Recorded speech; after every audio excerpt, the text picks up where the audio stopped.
Hi friends, ఎలా ఉన్నారు? Welcome to Padmaja fashions.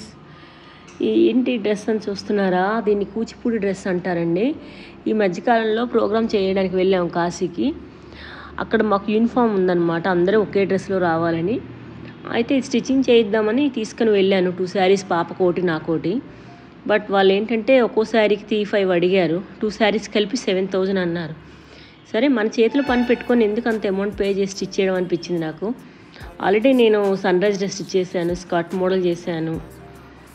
So మనకు ఆల్రెడీ టచ్ ఉంది కదా అని మళ్ళీ నేనే ట్రై చేశాను. మా పాపకి నాకు మా ఇద్దరిది కలిపి 3 days పట్టింది. ఫ్రంట్ పిల్స్ ఒకటి ఉంటుంది, చాలా టైం పట్టేస్తుంది. మిగతా అంతా సీట్ పార్ట్ మిగతాదంతా ఈజీయే, కానీ మెయిన్ పార్ట్ ఏంటంటే ఫ్రంట్ స్కర్ట్లా ఉంటుంది. స్కర్ట్కి అటు ఇటు ఫుల్గా ఫ్రిల్స్ వస్తాయి అన్నమాట. మొత్తం 3 meters బిలో ఉంటుంది. అది సైజుని బట్టి అది పెరుగుతూ ఉంటుంది.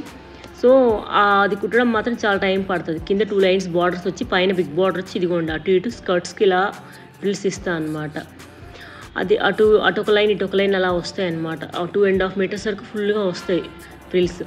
ఈ ఫ్రిల్స్కి చాలా టైం పట్టేస్తుంది. మెయిన్ పార్ట్ అంతా ఈ ఫ్రిల్స్ వల్లే ఉంది. ఒకటి ముందుకి ఒకటి వెనక్కి కుట్టాలి ఫ్రిల్ అనేది. ఫుల్గా కింద 2 బార్డర్స్ వస్తాయి, సెంటర్లో ఒక బార్డర్ వస్తుంది.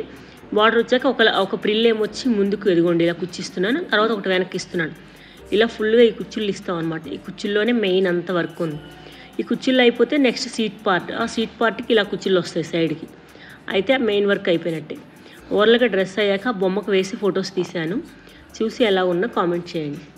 స్టిచ్చింగ్ ఎలా ఉంది, ఫినిషింగ్ ఎలా ఉంది, యూనిఫామ్ ఎలా ఉందో చూడండి. ఆ తర్వాత బొమ్మతో పాటు మేము వేసుకున్న డ్రెస్ కూడా ఫొటోస్ పెట్టానండి. చూసి ఎలా ఉన్నాయో కామెంట్ చేయండి. Thanks for watching. Please subscribe for more updates. మీకు కూడా ఇలాంటి డ్రెస్సెస్ కావాలనుకుంటే స్క్రీన్ పైన నెంబర్కి కాల్ చేయండి. Thanks for watching. బాయ్.